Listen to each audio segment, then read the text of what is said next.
everybody to mute yourself for now. That would be great. If you are muted, wonderful. If you aren't, please go ahead and mute yourself. And if you would like to, if you'd like to have your video up, that's great. If not, feel free to block your screen. Welcome everyone. My name is Brian Rose. I'm the Executive Director of the Niagara Community Foundation. Thank you so much for registering and participating this morning. Who would have thought that we would still be in the midst of this pandemic that's hit the globe? But here we are. We are still in a pandemic and we still have programs to run, money to raise. So what do we do now and what do we do in the future? So thank you very much for participating. We wanted to follow up, the royal we being Carrie Zafiro and Bill Hallett, myself and the team from the Community Foundation and Armstrong Strategy Group. We wanted to follow up on our May event to see how everyone has been coping. There has been some really positive things that have happened in the region, in our sector, and some great examples of some organizations really doing unique and out of the box thinking. And so we've actually invited a couple of our friends to share those stories with you later today. So hopefully those their examples get your creative juices flowing and give you some ideas because we're not sure how long we're going to be in the midst of this. So having some fresh ideas is always a good thing. So we are recording this session with you and we'll send that out to you later. So just so you know, just as we get going here, I'd like to thank the technical team, my colleague Suzanne Veenstra from the foundation, and Jay Strauss and Suzanne Foy from Armstrong Strategy Group. They're the technical wizards today. And then of course are the talent, and I don't include myself in that. You know, our group, the dynamic trio from the Community Foundation and Armstrong Strategy Group. It was John Armstrong that actually brought the three of us together pre-COVID, early in 2020. When we met for that lunch all those months ago, we had no idea we would be in this place. But it's my pleasure to and to thank my colleagues, my counterparts, Carrie Zafiro and Bill Hallett. Zafiro, sorry, and Bill Hallett. Combined, we've got nearly 90 years of experience in the philanthropic sector and nearly 70 years in raising money. So we feel that you're in good hands and hope that we can share some wisdom and knowledge and really just share ideas, because in all of that time, truth be told, we've seen a lot and just we thought we'd maybe seen everything, but clearly we haven't. So here we are. So I'd just like to pass it on to Carrie, who's going to get us going. Carrie, over to you. Thanks, Brian. For some of you, were registered for our session back in May, and originally we had planned a series of 5 or 6 webinars, or actually not webinars, in-person seminars we were going to do to share information with organizations who really feel there's lots of value in bringing people together and sharing information while COVID hit. So we altered that first seminar into a webinar just to share some information with you. We thought at the time the pandemic wasn't going to be here that long, that we needed to kind of slow things down in our worlds, because we knew that we couldn't be out there meeting with people, we couldn't be planning our traditional special events, and we also saw there was a natural gravity for people to give to those frontline organizations. But what about those other organizations who were providing important services? What were they going to do? So in our original webinar, we had recommended that you use your time for stewardship. Keep in touch with your donors. Let them know what you were doing and that you were still there and that you were okay. And that you wait and do lots of planning until you could start to resume your normal practices. But what happened? The pandemic is still here and we still need to keep going. So that's why we thought it was important to do this again and share some success stories of people we have seen out in the community who are doing some fabulous work, and we hope that it will inspire you. So back to Brian. Great, thank you, Carrie. we're thrilled. We're thrilled to have a couple of our, as I said, a few of our friends, our local friends from some great organizations. Just before we get going on that, if anybody has any questions, we are monitoring the chat feature for questions. So feel free to put your questions into the chat feature. Also, at the end of both, Kim is going to say a few words. And then Chris is going to say a few words as well. If you have any questions at that point, again, through the chat feature, and we'll deal with those directly. So at any point, feel free to ask your questions. So it's my pleasure this morning to introduce our first speaker, Kim Rossi. Born and raised in Niagara Falls, Kim has worked in Toronto, Montreal, and a few places in between. She's got a rich history of 20 years in TV and radio. But 6 years ago, Kim actually found a new passion, and that was the non-for-profit sector, here, especially here in Niagara. She has past experience with the Niagara Health System and also with the Canadian Cancer Society national team. And currently, she's the Director of Philanthropy and PR at the Pastone Foundation. And she's blending her radio past with her love for doing work in the community. Kim's going to talk a little bit this morning about the Phil the Pig event. And then my colleague Suzanne is going to ask Kim questions that you submit if you have any for her. So Kim, welcome. Thank you for joining us and sharing a few minutes with us. Over to you. Great, thanks for the invite. And happy to see a lot of faces I haven't seen in a little while too. We've done a couple of things over the last 7 to 8 months with regards to Pastone and how we were going to redirect campaigns and events that already existed in an in-person fashion and try to figure out a way to make them COVID friendly, I guess is the best way to put it. We did host an in-person event about a week and a half ago and it went really well, still keeping everyone at a distance, so much so that we're prepping another one for the winter. But specifically talking about Phil the Pig Feel Better, it's been a 2-year campaign now with Meridian Credit Union. And for anyone that didn't know or doesn't know, it involves adopting a piggy bank from any of the Meridian locations across Niagara, filling it with donations for Pastone, and then dropping it back off at the end of February. So it's a month-long campaign, raises on average about $55,000. There's no hard cost to the foundation for it. Meridian assumes all of those costs for us. But as you can imagine now, oh my God, we're passing pigs around and we're touching money and we're asking people to come in and go door to door and all of those sorts of things. The great part about the campaign is that it's a nimble approach to fundraising, but it has great community engagement. Some of our biggest philanthropists were 7 or 8 years old.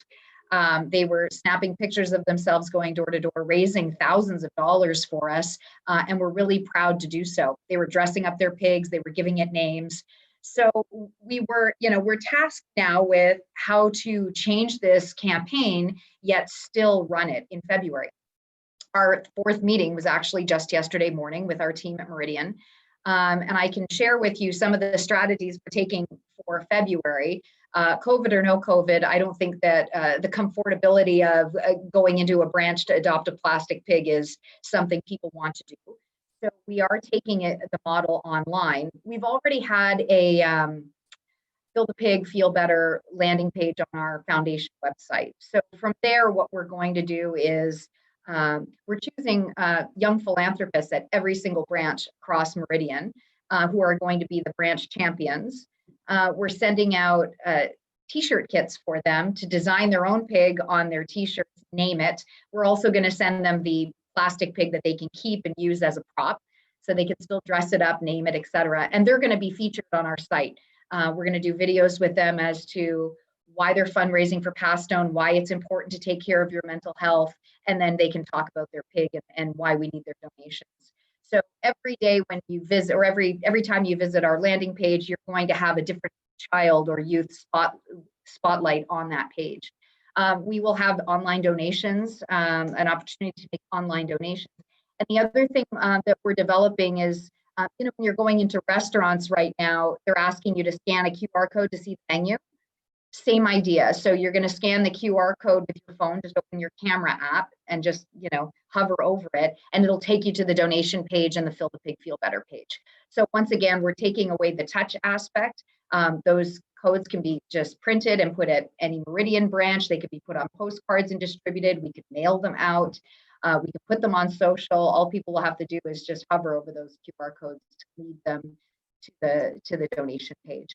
So that's kind of, we know that social media is going to have a great presence. We're going to be doing lots of video content, lots of storytelling in order to talk about what Pathstone does, the impact they're having, especially through COVID, and hopefully that will drive donations towards this campaign.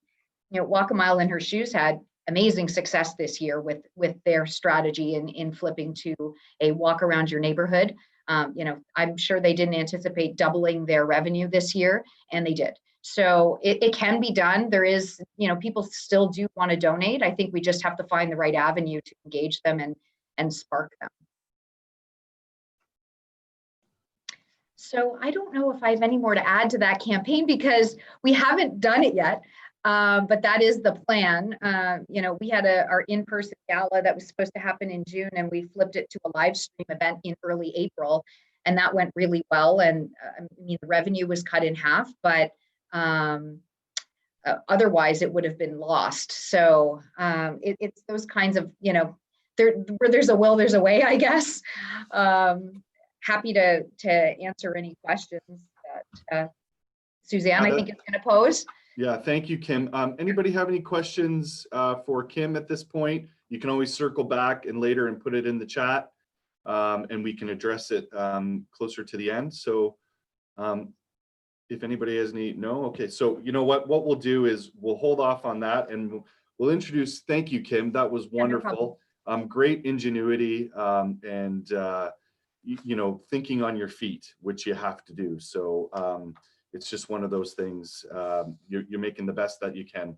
What's the old saying? You're making a silk purse out of a sow's ear.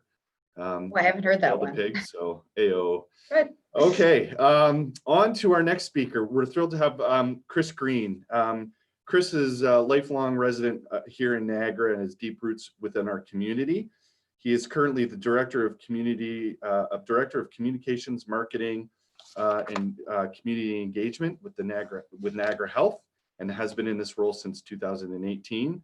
In his role with the foundation, his team and department are responsible for a number of fundraising and communications portfolios that raise over $3 million annually. Prior to Niagara Health Foundation, Chris was at the Brock Students Union for 13 years in a number of roles, including government relations, marketing, and communications. Most recently, he was the general manager there. Chris is also a very active volunteer in the community. He's the vice president of the Toolbox Project and is serving on as a member of the Board of Governors with the Distress Center of Niagara. And he helps lead Thorold Minor Baseball as the president of their association. So we're thrilled to welcome and to thank Chris, who's going to share a few pearls of wisdom with us this morning. Over to you, Chris. Thanks so much. Hey, folks. Thanks for having me today. On that list of things I do, I think the Thorold baseball part is probably the most challenging by far. But so thanks for that. And Kim, great job. I kind of watched the Fill a Pig grow over the couple of years, and it's a really cool program and a really neat idea. So you guys are doing a great job on that. What I wanted to talk to you folks today about was our Big Move Cancer Ride that we had just come through. So Big Move Cancer Ride has been around for about 12 years, and it started in 2009. And it usually draws in around 600 cyclists with an on-site activation with a barbecue after and live music and a launch and stories from patients and all that piece. And it goes to support the Walker Family Cancer Center here in Niagara.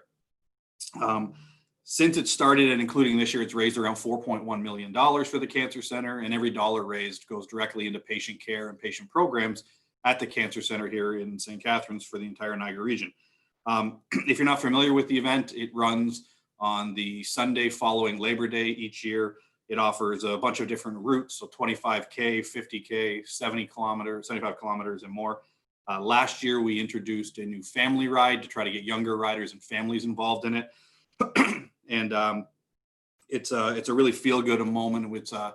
It's our version of the Ride to Conquer Cancer for Niagara. And ironically, they both kind of started around the same time.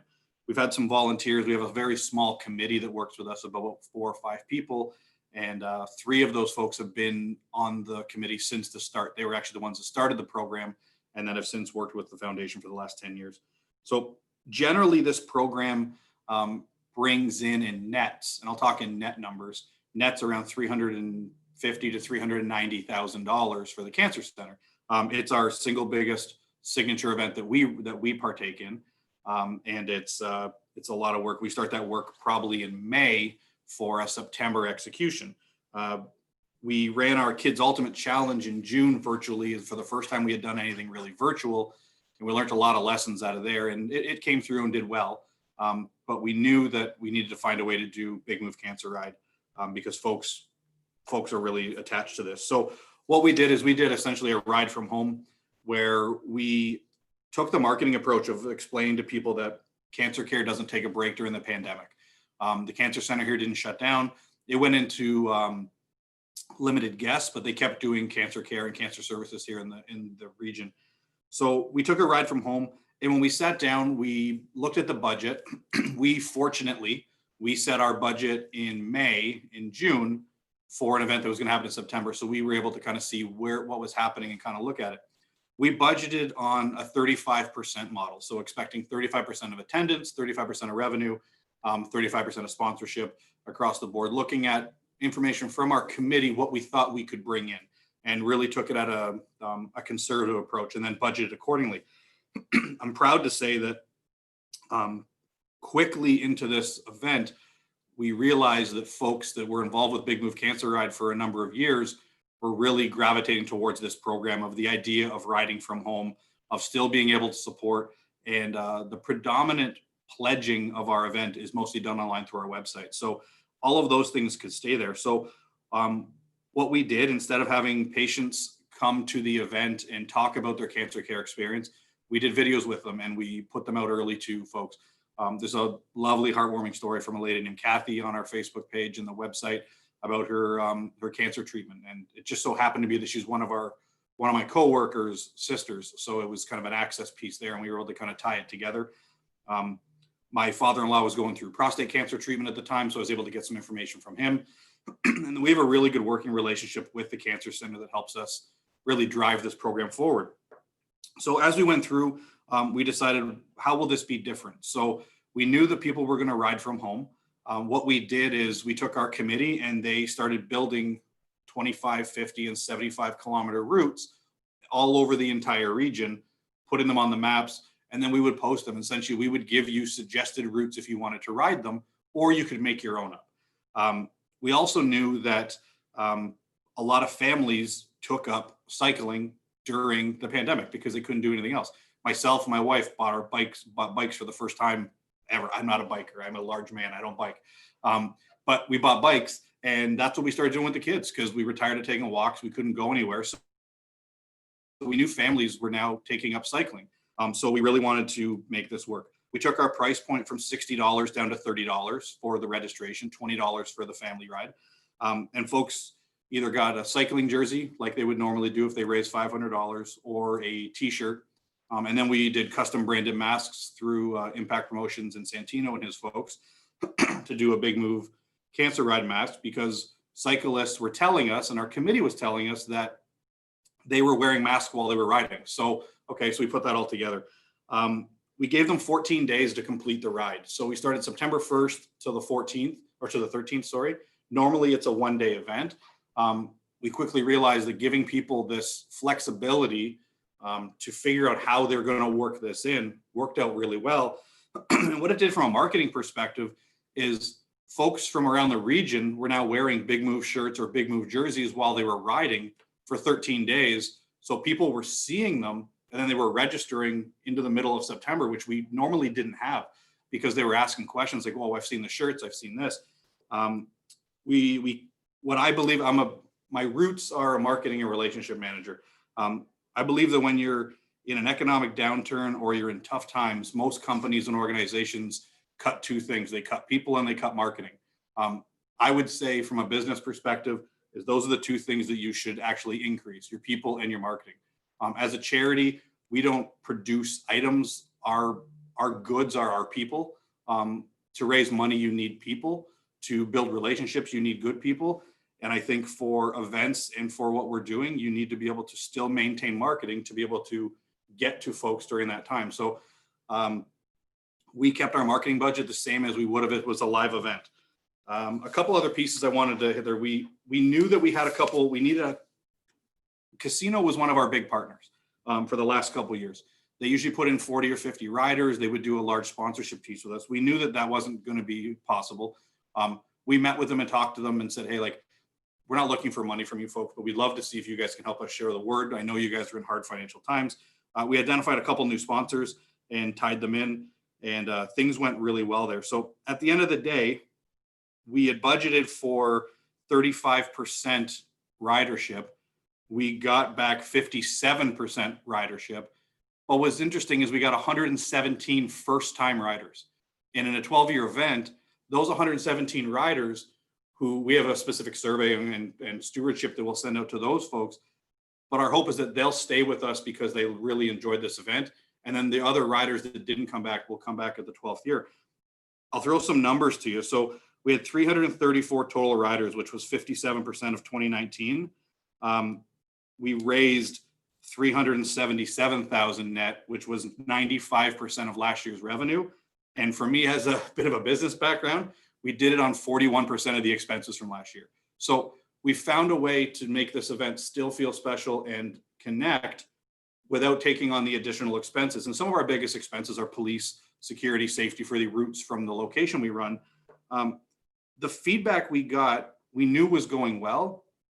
We didn't expect the feedback of over 130 of the people that we've already received back from surveys saying, you have to keep this option available even when you do your live event next time. So we're going to run this at the same time for people who can't attend on the same day, but also who might think that the ride is a little too intimidating as a non-cyclist, so they can ride from home.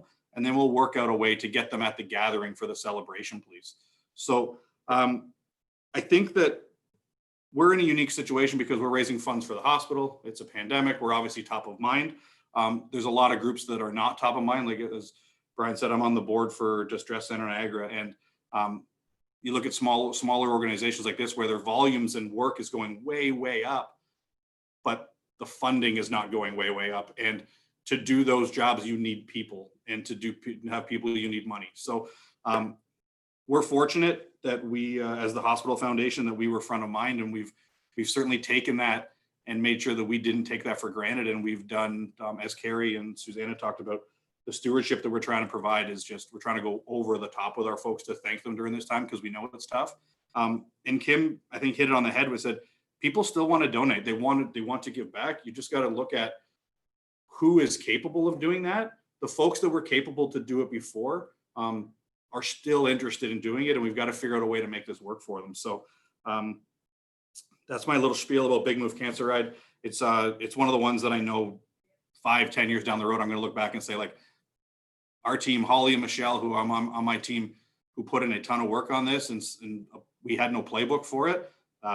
These two folks did a ton of work on this, and it's a real big feather in our cap to say, hey, this worked really well, and it's going to give us something post-pandemic. So that's my spiel. Chris, that's fantastic. Thank you. Well done.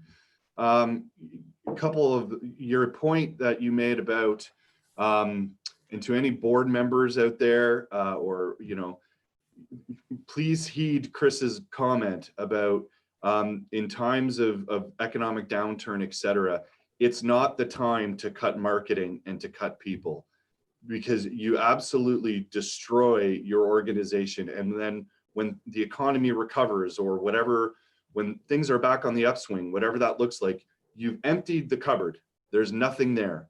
So you've bitten your nose to spite off your face. So don't do it. Keep investing in people and keep investing in your brand, because there will be a time when the phoenix rises from the ashes.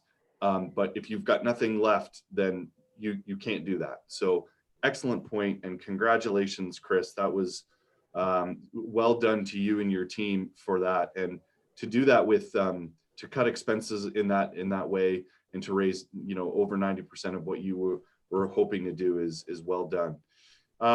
If anybody has please include questions in the chat section. I've actually got a question for Kim. Kim, so many of us are really impressed with how you engage kids and work with them. Could you please speak a little bit more about the recruitment piece of that and how you keep them engaged and want to be part of it? Yeah, for sure. So if anyone's caught it at all, we've got a campaign going right now with the Main Event team. And so they are 3 now grade 10 students at Blessed Trinity out in Grimsby. And they're into philanthropy, they're into fundraising on behalf of Pathstone. They've got their own personal stories that actually stem from family members and not them themselves. But we treat them like the rock stars that they are. They are big donors. It doesn't matter if they're donating $1,000, $10,000, or $100,000 or more. We've been doing promotional photo shoots with them. They feel really special. We've been giving them guidance on how to fundraise and how to approach people for sponsorship or for donations, how to write a letter of request, that sort of thing. So we're propping them up, but we're also teaching them as they go. I would, you know, on another day, I'd love to have a conversation with a group of you about putting together a youth summit that would bring in young people to teach them how to fundraise, to be philanthropic for any nonprofit charity. It's not just about us. It's not just about the hospital. It's, you know, it's about all of us in the community and whatever they connect with. I think we could definitely do more of that in Niagara, and that's the next generation that's going to keep this thing going. From Phil the Pig Feel Better, when we talk about recruiting youth to take on that leadership role, we have a good group of them already, 4 or 5 of them that are really invested in Pathstone and are connected to Meridian in different ways. Meridian Credit Union does a really good job of connecting with community. And we've had a really good relationship with them for the last 5 years now, or I'd say, 3-4 years, and have really worked with them to you know, do these community campaigns. They're all about youth and family. Their small business, like that is kind of their pocket. So we've asked Meridian to pick a leader, now that we've done this campaign a few times, to pick a leader at each branch, and then from there have conversations with their team about maybe there's a young member at Meridian that has a bank account that would like to be a leader of that branch. And then from there, we will identify, and we want to make sure that they are comfortable on social media, making videos, that sort of thing, because some of those kids are way more creative than we could ever be. And they know platforms that we have no idea about. I'm assuming we're going to be all over Snapchat this year once I figure out how that works. So really, they can take the ball and just run with it. They can give us great ideas, and we'll just be there to support them in all different forms. Great, Kim, thank you. And I mean, you've got a daughter, so I'm sure she can give you the crash course on Snapchat. I don't think that will be an issue. So that's great. Thank you again. We'll carry on, and if anybody has a lightning strike and a question for either Chris or Kim, again, please put it in. You feel free to put it into the chat section, and we'll hold that for the end. But two wonderful organizations, really thinking outside of the box. Kim, I also love your youth summit idea. I've written that down, and let's make that happen. I think if a group of us, people on this call, I think this is a great way. So okay. Perfect. Carrie, over to you.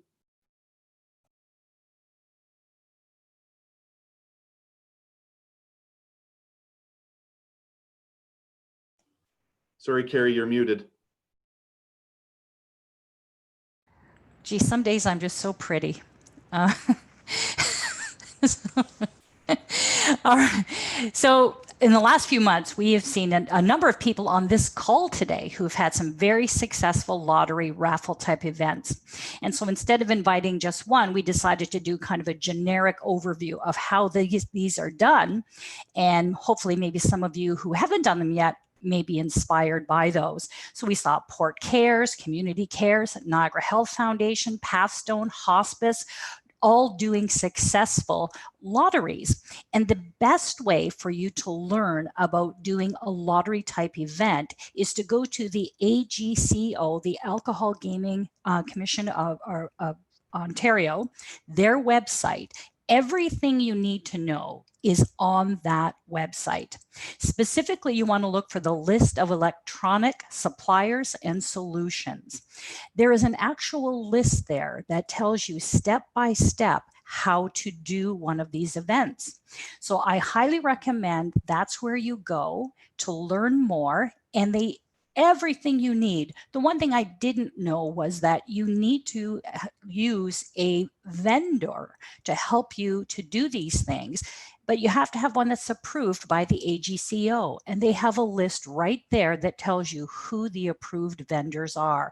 There's all the information you need about applying for a lottery license, everything you need to know about whether you qualify as a charity. So what we decided to do is to give you this website and tell you, go and look it up there. Everything you need to know is easily found there. Back to you, Brian. Great, thank you, Carrie. We're going to have our third partner in crime here. So Bill, over to you, please, sir.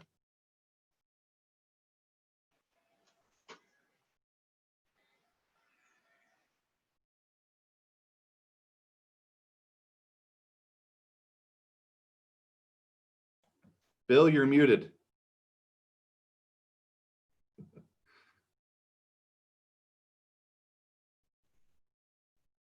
Okay. How many times I've been on this thing? Okay. I'd like to welcome Tamara Coleman-Lowry, who's Director of Community Impact for the United Way Niagara. Tamara has been very engaged in the community. She's a community leader. She's a member of the Rotary Club. She was the director of South Niagara YMCA. I'm glad to see that she's a member of both the AFP Golden Horseshoe chapter and the AFP Toronto chapter. And she's got quite a background in plan giving and was the leader in Leave a Legacy in Niagara. So Tamara, welcome. Good morning, everyone. Thank you for inviting me here today. So I'm going to actually share my screen, as my role today is to share a bit of information with you about United Way and some of our funding opportunities at this time. And so I'm just going to walk you through some of the opportunities that are most easily accessed on our website, so unitedwayniagara.org. You have the little apply for funding button up here, which will take you to all of United Way Niagara's current funding opportunities, which are listed here. And so I'll walk you through quickly just a bit about each of the funds. As many of you would know, the United Way Niagara is one of the two facilitators in the Niagara region, supporting the facilitation of the Emergency Community Support Fund dollars. We are currently in a call for the second round of that funding, and anyone who is interested in applying to that fund can find all of the information here. We do have the call for applications, the frequently asked questions, the applicant guide, who should apply, where to apply. And there was recently an announcement jointly issued by the Niagara Community Foundation and United Way indicating the eligible types of organizations, as well as the eligible types of projects and activities. And so it is really focused on agencies that are providing support to vulnerable citizens who have been affected significantly by COVID-19. I will briefly share the call for funding if I can get to it. And so this information has gone out through in communities. If you get their e-blast, if you don't, I highly recommend you sign up. Indicating some of the differences, although they're very similar between United Way Niagara and the Niagara Community Foundation. And the one area I do want to sort of highlight to you is any applicant who did apply to the fund in the first round to United Way are not required to reapply. We are going to be reassessing each application in full to determine if you can receive expanded funding for a project that you either did already receive funding for or may not have. I'll let perhaps Brian speak to the Niagara Community Foundation's ECF fund. And so that deadline is October 30th. When you click here, it will take you right to our grant portal. The application is not onerous. It's very simplified and shouldn't take anyone any longer than 15 to 30 minutes to complete if you have a very clear outline of your project proposal. The second area that United Way offers funding is our annual priority area framework funding stream. And so we will accept applications for one funding stream per year. We are currently reviewing the Poverty to Possibility stream. And then in January, the All That Kids Can Be stream will open. I encourage any organization that is interested in applying to one of our priority frameworks to seriously take a look at the frameworks and what the outcomes are under each of those priority areas. Any service that is providing more than 50% of the service directly to children will fall into the All That Kids Can Be category. Our very sort of catch-all priority area is strong communities, and Poverty to Possibility focuses really on improving housing security and stability, food security and stability, and then employment and financial security. This funding stream is currently is a three-year funding stream. And so once you are approved, you will receive funding starting the following year for 3 years. And in your final year, you would reapply for funding. We feel this gives not only the organizations an opportunity to adequately plan for ongoing programming and funding, but also gives us a chance to reassess the current landscape within the community and our needs, where we should be investing our dollars. All of the eligibility criteria is here, what applicants are required to do or to keep, and it's pretty straightforward. However, if there's any other questions about the annual stream, you can certainly reach out to me. Again, the Apply Here button will take you directly to our grant portal. We also have a Special Projects and Emergency Fund, and this is in partnership with the Branscombe Family Foundation. We have currently $105,000 grant that is granted out 4 times per year to a max of $10,000 for projects. These projects are typically usually one-time projects or maybe long-term projects that might need some seed money or a small emergency or trial operating period. There is no guarantee of future funding beyond the initial grant. As I mentioned, it does range up to a max of $10,000 and is available February 1st, May 1st, August 1st, and November 1st annually. The eligibility criteria on this one is a little different in that the project can only support residents of Fort Erie, Niagara Falls, Pelham, Port Colborne, Welland, and Wainfleet. You must agree to use the funds only for the approved project and complete it within 1 year of the time of funding. The next one that we have is more of an individual base, which is unique for United Way. We don't typically fund individuals. And so the Seniors Health and Wellbeing Fund was started through a legacy gift from Clara Crawford. Most recently in the last year has been expanded to across the region through a David S. House grant. So this is now our Seniors Health and Wellbeing Fund. It will provide grants for seniors or older adults up to $500 per calendar year per person in the home. It is for low-income seniors above the age of 65, although we have taken some 55 and older who are faced with health, medical, or well-being challenges in the Niagara region. It's a very simple application that can be completed directly by a caseworker or a program partner. And all of the requests must include the financial need and then the quote of service. And this is unique because we will take a look at the quote, approve it quite quickly, and directly pay the healthcare provider so that the senior can access their needs. So whether it is mobility bars, shower grab bars, hearing aids, glasses, anything that is really going to support the health and well-being of a senior. And it's been very successful over the last few years because we're finding that seniors are falling through the cracks. So there's information here. And then finally, United Way is the home of the Niagara Prosperity Initiative. And so the Niagara Prosperity Initiative is a program of the Niagara region and is managed separately through Natalie Chaumont, who is the Secretariat. All of the information about the Niagara Prosperity Initiative, their new themes for 2021, and any information will also be found by clicking there. Maybe I'll just stop sharing for a moment and see if there's any questions that might be need to be answered at this point about particular funding opportunities before I head into sort of another little realm. It's Bill Hallett. I just want to let everyone know that we'll be sending you the link of this presentation later on, because there is a lot of information that was provided. And my question is, how's United Way fundraising holding up, given all those programs?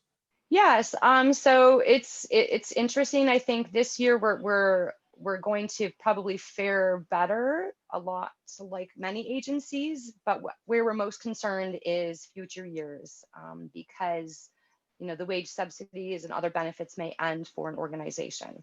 When it comes to fundraising, we are finding that we've had great partnership, amazing take. I think we're close to about 50% of sort of a internal goal that we've set, because outwardly we've really set a goal of how many lives we can change. We didn't feel it was appropriate to announce a financial target. We certainly are seeing many donors and volunteers and teams of people who are wanting to do something and are reaching out. So that's been very great to hear. We've canceled some of our, well, probably all of our events. We are doing an online auction. But I think our sort of general mailer and leadership and individual donor programs are faring quite well, from what I know, because I don't do a lot of the fundraising side of things anymore, more of the funding.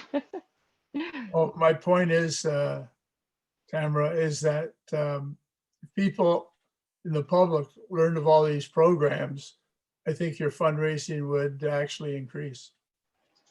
Yes, I think we try to have a nice complementary blend of the messaging that we're getting out to the community, whether it is the funding opportunities or how they can support the organizations that we invest in. But I think that everyone is doing the best they can right now. Okay, I'm going to just highlight a couple of other opportunities for agencies, actually.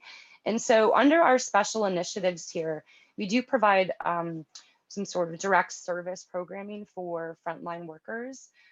So I'm just going to highlight the Backpacks program, which if you are providing children and youth with service, sometimes they're looking for backpacks. We did this year send them directly to the school boards, but traditionally we are able to help distribute some backpacks for kids to programs across the region.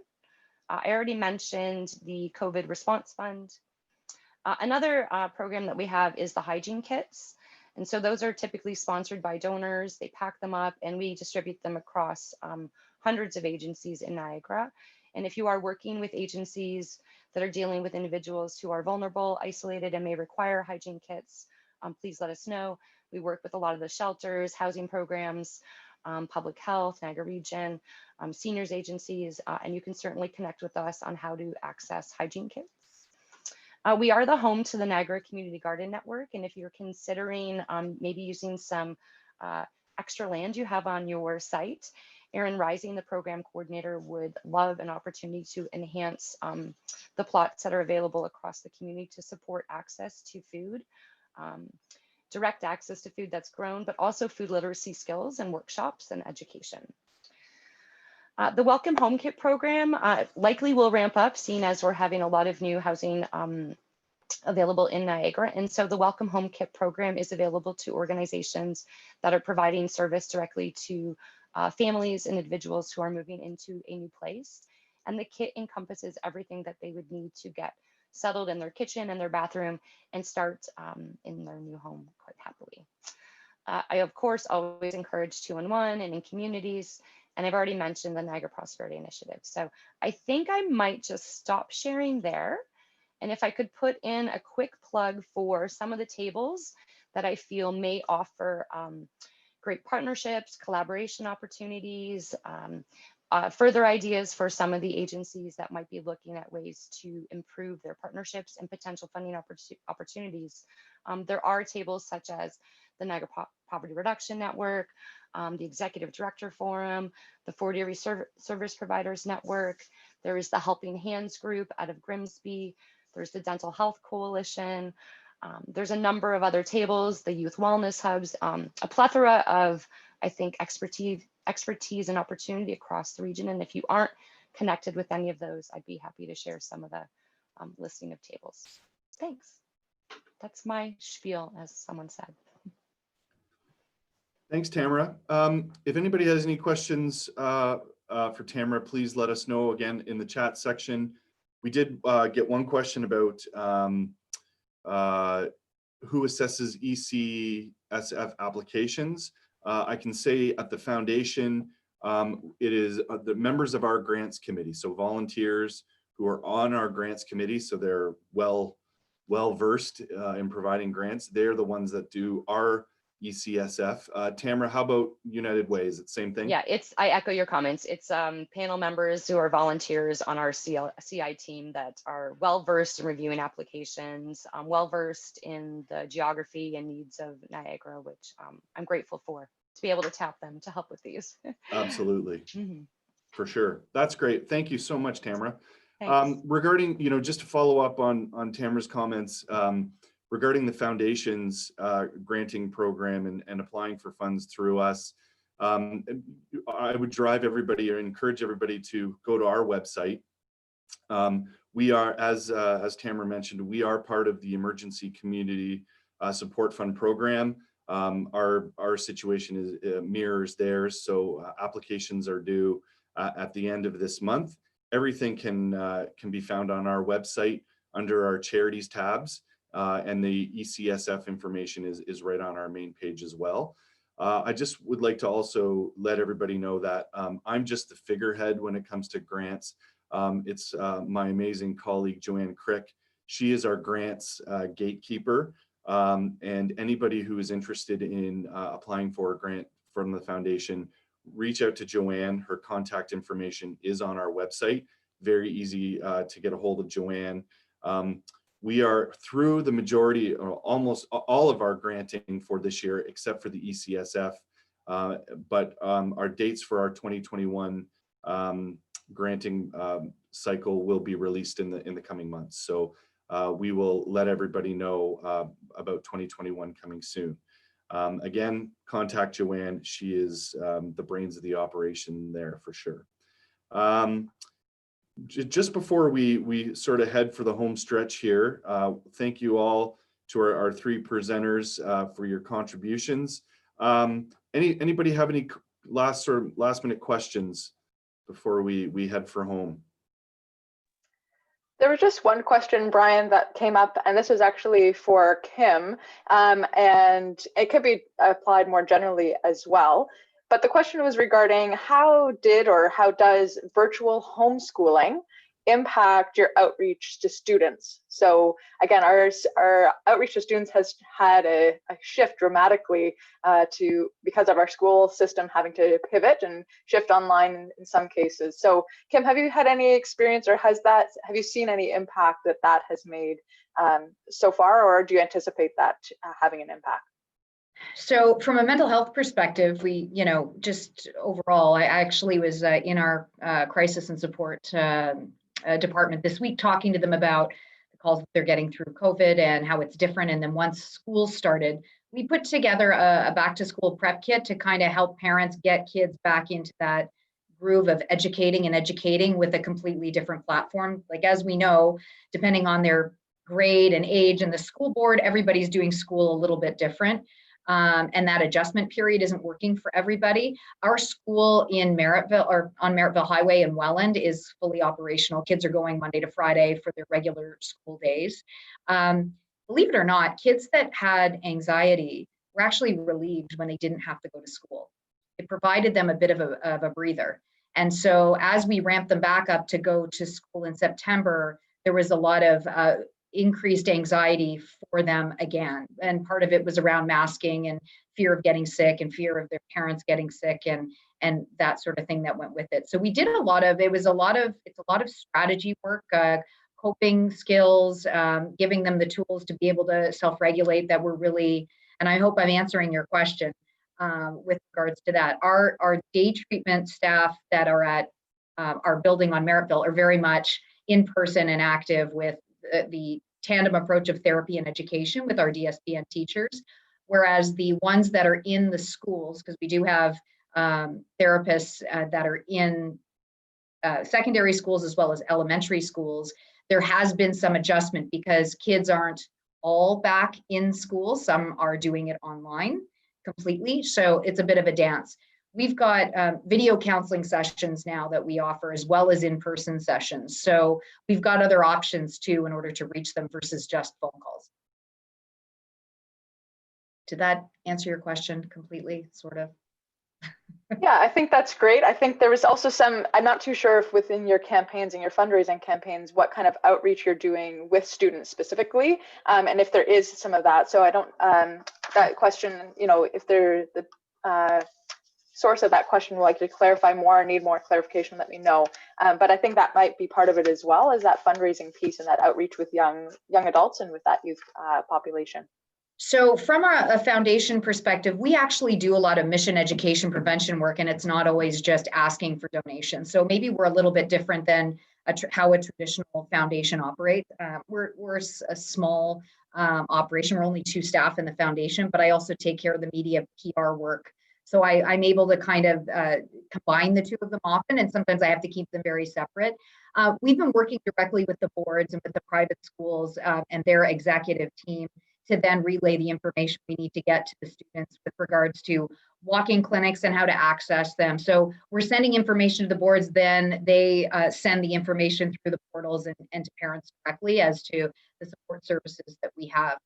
We had the Wellness Wall project in the Niagara Catholic schools last year, and we've already had conversations as to how we can integrate that program this year through the portal to get to students to at least give them the information that they need about, anxiety, stress, that we're here for them, how they can access us, that sort of thing. Great, So thanks, Kim. Yeah, for sure. Brian, I don't see any other questions that have popped up, and I'll just a reminder that any participant is more than welcome to send us questions, and we can be able to field those and get some answers out with our follow-up email. Great, thanks Suzanne, and thanks Kim. Carrie, unmuted, back over to you. I like that. Carrie Unmuted. Sounds like the name of a new talk show. All right, so we want to do this again. We want to get this group together and discuss the challenges that we are all facing.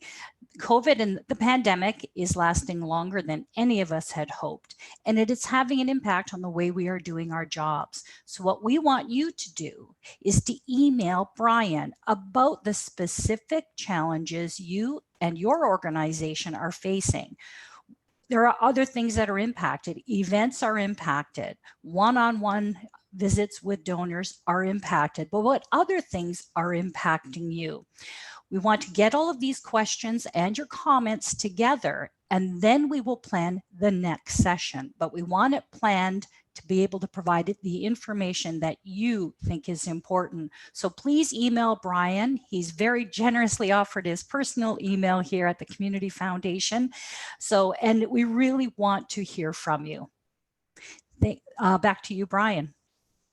Yeah, yes, that's great. Thanks, Carrie. Absolutely. Please email me. And what we'll do is we'll collate all of that information, and then Bill, Carrie, and I will get together, put our heads together, and then come up with some themes for another webinar and future webinars, because we certainly enjoy bringing everybody together as best we can, especially here in Niagara, to share common goals and ideas and pearls of wisdom, nuggets of information. So and we're going to pass it over to Bill to wrap it up for us. Thank you, So everyone. Brian, I'd like to thank you and Suzanne at the Niagara Community Foundation for helping coordinate this and getting all the communication out to everyone.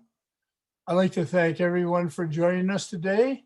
And just as a reminder, we will send you the link of today's recording. And so all that good information that was provided, you'll be able to review again. So thank you, everyone.